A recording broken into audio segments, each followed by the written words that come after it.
Good morning বন্ধুরা।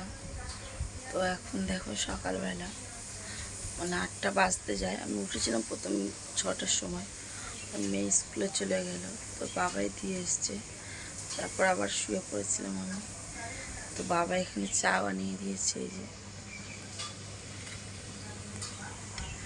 তো চা বানিয়ে দিয়েছি, একটু চা আর বিস্কুট খাচ্ছি।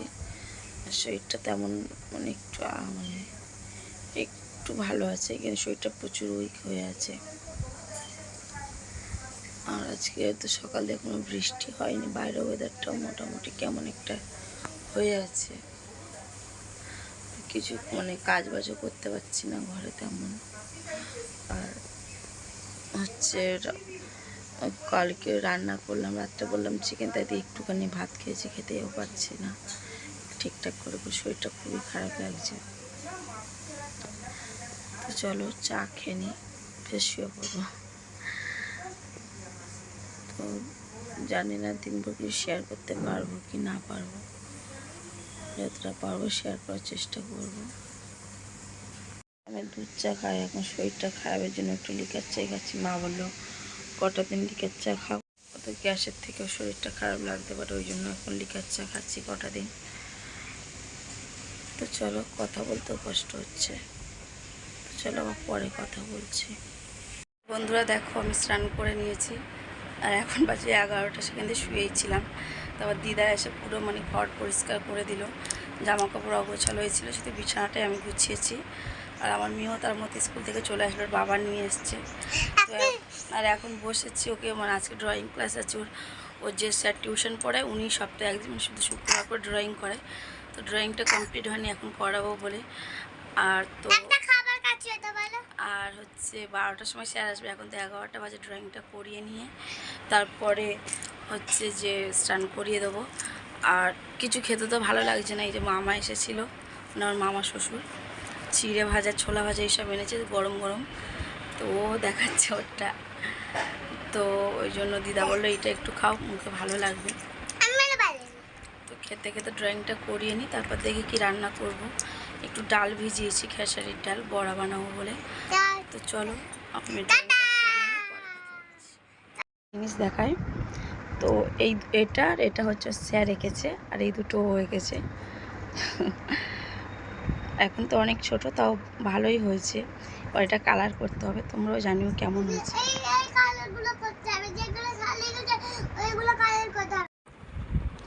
তো দেখো আমি এদিকে রান্না বসিয়ে দিয়েছি, ডাল সিদ্ধ হচ্ছে, ভাতও বসিয়ে দিয়েছি। আর এই যে ছোট মাছ কেটে সব একসঙ্গে মিক্সড করে নিচ্ছি। মাছটা কেটে বেছে ধুয়ে নিয়েছি, টমেটো বড় বড় করে কেটে দিয়েছি স্লাইস করে, পেঁয়াজ, তারপর কাঁচা লঙ্কা, একটু রসুন, সমস্ত গুঁড়ো মশলা আর সর্ষের তেল দিয়ে ভালোভাবে ম্যারিনেট করে রেখেছি। এবার কড়াইতে আর একটু সর্ষের তেল দিয়ে, তো আর অল্প করে একটু সর্ষের তেল দিয়েছি, দিয়ে অল্প বলতে মোটামুটি ভালোই দিয়েছি, দেখতেই পাচ্ছ। তো তেলটা গরম হয়ে যেতে মাছগুলো দিয়ে দিলাম।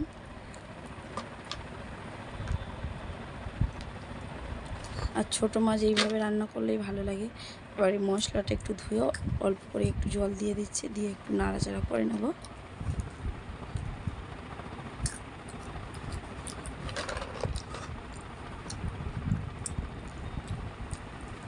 ঢাকা দিয়ে দেবো।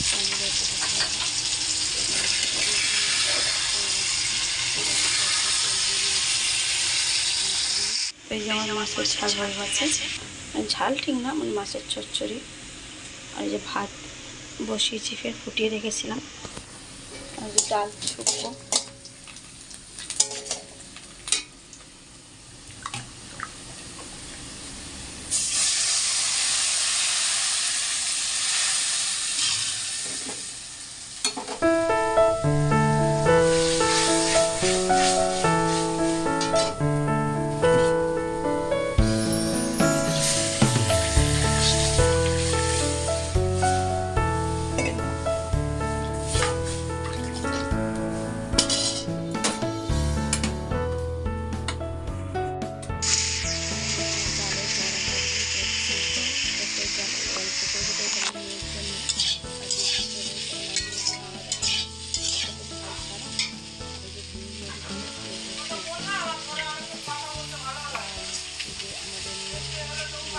লঙ্কা রসুন দারচিনি বেটে নিয়েছি, লঙ্কা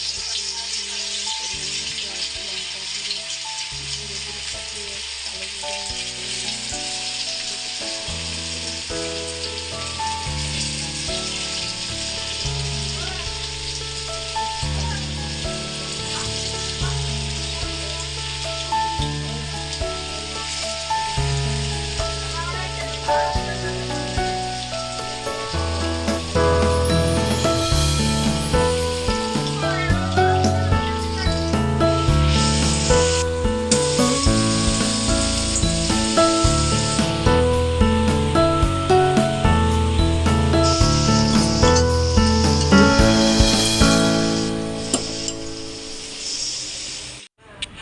গুড ইভিনিং বন্ধুরা, এখন সন্ধ্যাবেলা দেখো সব চা বানিয়ে বাবার ফোন করি।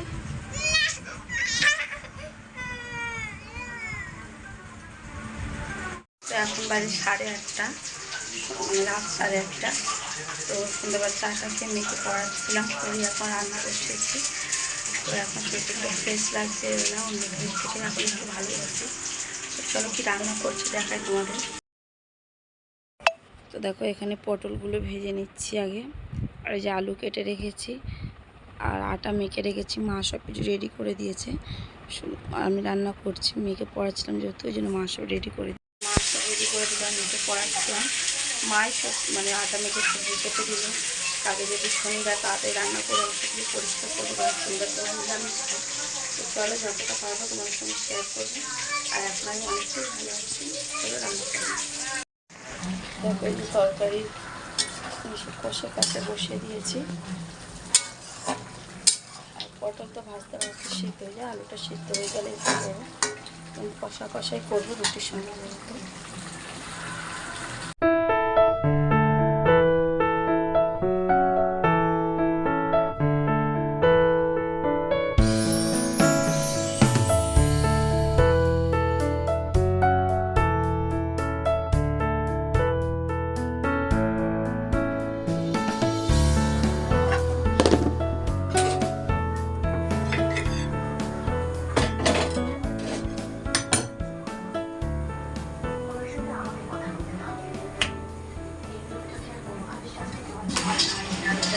তরকারি একটু শুকনো শুকনোই করেছি তরকারিটা, আর এই দিয়ে রান্না